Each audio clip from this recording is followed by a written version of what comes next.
Ladies, gentlemen, they, thems, welcome to it. It's the Private Property Podcast brought to you proudly by privateproperty.co.za. I'm your host, Sibs Matiel, and we're here to talk all things property. I don't know very much about the questions that you have. They're probably the same ones that I have, which is why we bring in the experts. Today, we are talking about future-proofing your home. Obviously, there's an elephant in the room. It's Eskom. Just gonna say it. The power grid always under tremendous strain. We never know when it's going to be load shedding or whatever they feel like calling it that day. What's another word that they use for it? Planned power outages, all sorts of words, and it leaves us in the dark without food. Sometimes the ice cream in the freezer melts, then you have to go buy new ice cream. We all know the problems associated with it. Some of us have come up with solutions to this problem, like the entrepreneur we have as today's guest, Eddy Mokobodi, who is the CEO at Sakisa. Sakisa offers solar energy solutions. How are you? I'm splendid, thank you, Sibs. Oh, okay, cool. Thank you for joining me. That was such a short and sweet answer. Like, I'm good. Let's keep it moving. I'm excellent. Okay, great. Eddy, tell me about Sakisa. How did it start? Where did the passion come from? How did you get this thing rolling? All right, so my background is construction. I studied construction at varsity, worked at a power station called Kusile. So I worked there for about 4.5 years. Is it finished? I'm not too sure. When were you working there? I was working in the earlier times, so I can't take all of the blame. I was there from about 2011 till 2015. And today's 2022? Yes, today's 2022. And we're not sure if it's finished? I don't think it is completely finished. Yeah, Okay. There's a few units left. And then I worked on a few construction sites and then started my own construction business. And while running that construction business, we started to notice that energy was starting to become a topic amongst our clients. And that's what led to the birth of Sakisa Energy. And then at the current moment, I'm focused solely from an entrepreneurial point on the solar business. Solely. Solely on solar. Correct, yes. And yeah, that's how Sakisa was birthed. And we've been doing this for about 3 years. Homes and businesses, offering them solar systems as well as battery backup units. Okay, so obviously we've got this energy crisis in this country. A lot of people, whether it be their businesses or residential homes, are looking now at alternative energy solutions. Solar is one of them. Yes. For you now, having been in this business for the past 3 years, you're sure that this is the way that South Africans should be going? Definitely so. There's actually two problems you have to look at. You've got, imagine you're relying on your power utility, in this case Eskom, for supply. All right. So you've got a supply problem, which is seen through load shedding and planned outages, and also sometimes infrastructure failure.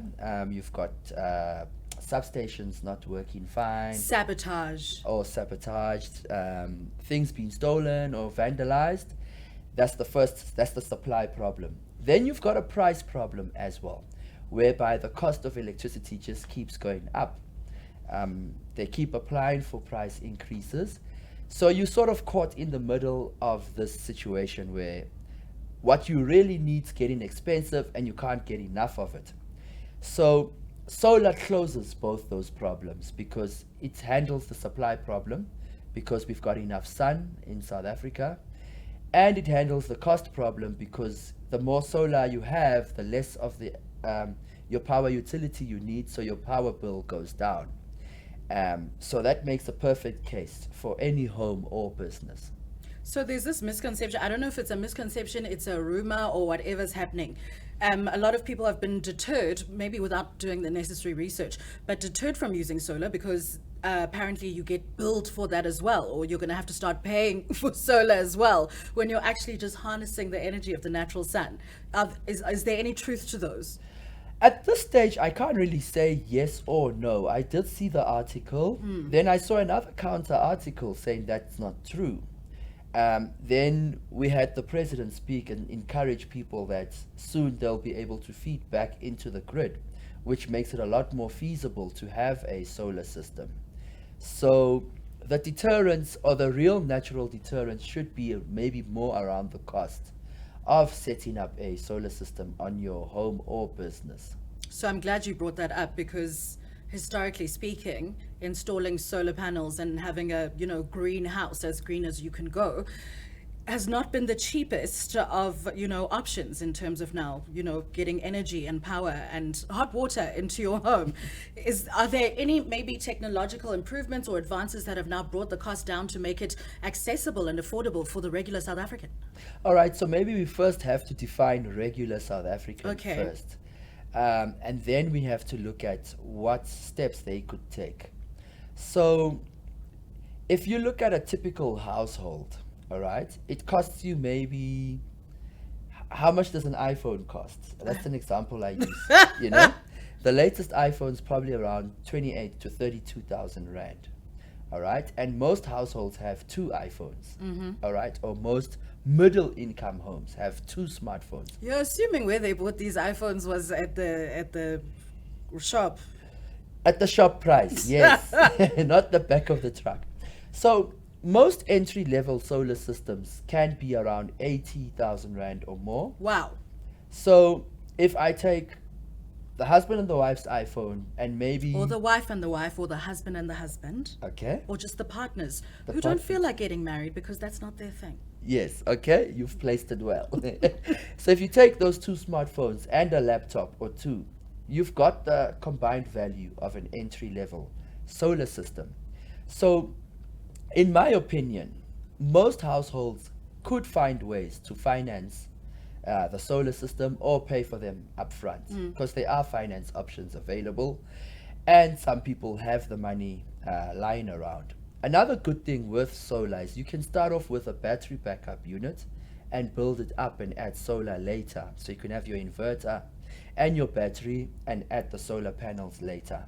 And by having your battery and inverter, then at least you covered for the load shedding periods. And then when you add the solar, you start to generate your own electricity. And it's modular, so you can start to build on it and make it bigger and bigger as your needs change or as your financial situation changes. So that covers the average South African home. The other challenge, though, comes in maybe, say, at the population that can't afford the mere 60, 70 odd thousand rand. Me, I'm that population. You don't look like it, but I maybe we'll definitely am. I agree. have this blazer is from Chinatown, Marabastad. Let me tell you, I'm part of that population. I thought I saw this at Gucci the other day. Maraba Gucci, yeah. Okay, no problem. So in that case, you do get the lower entry products that might cater to them. But as the technologies keep changing, you do see some products. There's some inverter trolleys that go for around 10,000 rand. People are starting to release affordable goods. So as times change, then there will be a solution for everybody. But in my personal opinion, if you own a home in a suburb or township or an expensive estate or an exclusive suburb, then you should be first in line to get a solar system. Tell me exactly, I mean, obviously back in the day and our limited understanding of solar, you'd think, okay, if I get solar, then it means they'll put those black pipes on my roof and then it just covers my geyser. At least I can have hot water. But obviously things have changed technologically over the years. Give me exactly what the solar will cover in my house. Depending on the size of the system, entry-level systems, appliances and lights, so TV, Wi-Fi, fridge, your lighting, your charging, your laptops, all of those things, and it continuously charges the battery as well, so you don't feel the effects of load shedding. The better the technology or the more you spend, you can probably have systems that cover bigger appliances, some that can feed back into your geyser during the day, pool pumps.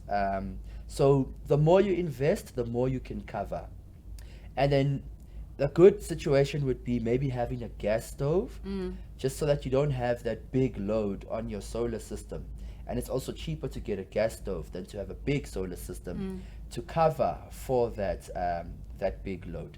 So your lifestyle shouldn't be interrupted the minute you start to invest in one of these technologies, because they switch between power sources instantly. So you don't feel the difference unless you look out of the house and you realize, oh, they in the dark. Everyone else is suffering. Yes, correct. Yes. Okay. Eddy, tell me about the Sakisa consultation process. Now, a technician comes to my house, there's an assessment. How do I know what I can afford, what I need? What do you offer me? Okay. So we like to meet our clients where they are. So the first thing is, say you got in touch with us. We'll ask you a few questions over the phone. Street address, pictures of your DP board, what do you want to do? Who's in the house? How many people live there? What is your electricity bill like? Can you send us copies of your electricity bills? And we can then give you an estimate based on that information. That estimate doesn't bind you to that. Then you can probably take the next step and say, okay, cool. Maybe come out to my house and have a look at what's happening. And then we can start to plan the project and fine tune that estimate. And then from then onwards, you'd accept the quote, and we would then take your deposit. This is on the cash sale, a deposit, and then we'd procure your material, deliver it to your house and install, and then you pay the balance, and we'll hand over the system. 100,000 and the documents as well. 200,000. That's also possible. Sorry, yeah, it's just... Yes. You'll actually be amazed the amount of motivation people have to pay these amounts. Some people maybe choose not to prioritize a December holiday or those extras things they were going to do in the kitchen and redirect that money towards the solar system. I mean, it's a great investment and obviously one that is quite necessary. So that makes complete sense to me. I think if I had it, I'd also prioritize the 200,000. Yes. Tell me, so now I've invested in this solar solution, obviously from Sakisa. Of course. Are you recommending that now people who are going the solar route go completely off the grid? Are we doing a completely greenhouse? I'm never going to be... Not particularly so. So we talk about a hybrid system, and that's a system that works, it's hand in hand with the sun, which is your solar portion, the battery, and the grid. Because you keep the grid as a lifeline. It might be cloudy, there might not be enough sun, conditions might not be too great. Your like you battery could might live in be Port flat. Elizabeth, do you know what I mean? Like That could also be true. You might Yeah. be living in PE. So then you tap into the grid. And the more you invest, the further and further away you get away from the grid. But having the grid there is quite empirical in my view. Some houses do go completely off grid. Maybe it's better if they're in remote areas or farms where it might be expensive to apply for that grid and the transformer. But if you're in a city with an existing grid, keep the lifeline there. Bring your cost down. If you're paying 2,000 Rand a month and you're now paying 500 or 700 Rand a month or 300 Rand a month, depending on how big your system is. And should there be a day where you need the grid, it's already there to charge your battery or power up your house. Okay, so it's going to seem like a silly question, but Silly away. it's close to my heart. Climate change is real. Okay. Global warming. I think in Johannesburg it rained from like October to March this year. So I'm saying silly because it's like, obviously we're talking about solar power, but what if it's been like raining and cloudy for 5 months? Yes. How and does that affect now what I'm getting? That's where the grid comes in to assist as well. That's why keeping the grid as a lifeline helps. It's not going to work if it's cloudy. Is that what you're saying? It will work, but not as perfectly if it was completely clear, sunny day. Okay, that's what I needed to know.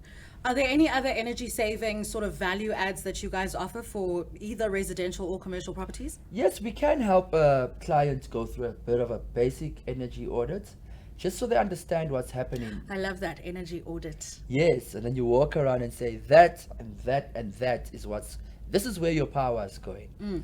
So you can do a basic one, just a walk around and that. You can do metering, where you actually put devices to the client's DB board and just measure how much power they use at different times of the day. So you can get extensive, you can get basic. But in our experience, we've done enough houses or premises to be able to say, okay, look, it's probably not a great idea to have your heater on in the middle of the day with no one in the house that's probably where your bill is. It's to keep the air warm while I'm not there, Eddie. Okay, that's fine. Then your bill will also come warm and hot. So yeah, so we can give a few tips and solutions to help clients save a bit whilst also giving them the solar system. In your experience, what is using up the most amount of energy in people's homes? Heaters, geysers, cooking, and the upmarket homes, underfloor heating. Hectic. So remember, because we've been preconditioned to think that electricity is always there, we leave stuff on. So you might find that somebody switches on a big bar heater in this room and then is cooking in the other room and forgot that the heater's on for the last 2 hours. And maybe you watch it MasterChef and you're grilling your chicken and that room is nice and warm. But For when I go into it. when you go back. Yes. So you don't add up the cost of doing that consistently and how much kilowatt hours have been used Yeah. by that device. So we're at a point, unfortunately, where we have to be a lot more aware of the things we switch on and the things we switch off, to keep costs down, be a bit more energy efficient as well. Yeah. This one's just for me. I heard a rumor that if you turn your geyser off, it's the same amount of electricity that it uses to turn it back on and then get the water to warm up again. So technically, there's no point in turning your geysers off. Please clarify. Look, we do. Tell the truth, Eddie. Yes, this is my truth. I don't think that's true, because if you look at a geyser, right, you heat up water to a temperature and then it sort of maintains that temperature. So obviously, if your water is cold, you will need a lot of energy to heat up and get the water to that temperature. So the first thing we like to do is we ask clients, when do you shower, in the morning or in the evening? And then we buy them geyser timers, which they can put in and we program them to follow their activity. So switching on and off, in my opinion, does help a lot, because remember, if you're away for 12 hours of the day, if you're at work or you're in the studio, that geyser is still running, all right, keeping the water at that temperature, because it doesn't know that you're not in the house. So if you have a geyser timer that's set for 4 a.m. to 6 a.m., please get the water hot and then switch off for the rest of the day. Then at least you've got that thing working for those 2 hours. So you might need energy to get the water up, but maintaining that temperature throughout the day uses a lot of energy as well. So the rumor's incorrect. But get a timer. Get a timer so you don't forget. Because sometimes we also absent-minded as humans. You might wake up and then, oh, my water's cold. I'm not going to do this on and off thing anymore. Whereas if you had a timer, you just set it and leave it there. All right, Eddie from Sakisa, Solar Energy Solutions Provider. How do people get hold of you? All right, you can reach us on email on info@sakisa.co.za, which is SAKISA. Quite easy, SAKISA.co.za. You can also reach us on WhatsApp, 076 539 9432. Okay, and where do you operate? We're in Gauteng, Limpopo. That's where we have office. And we Where cover, the sun is. and we've done projects in Mpumalanga, KZN, and Free State. So we sort of on the escarpment and down into KZN. All right. Eddy Mokobodi from Sakisa, thank you so much for your time today. It was very insightful, and now I know I should switch off my geyser but get a timer. Thank you so much for joining us on today's episode of the Private Property Podcast. I'm your host, Sibs Matiela, and I'll see you again tomorrow evening.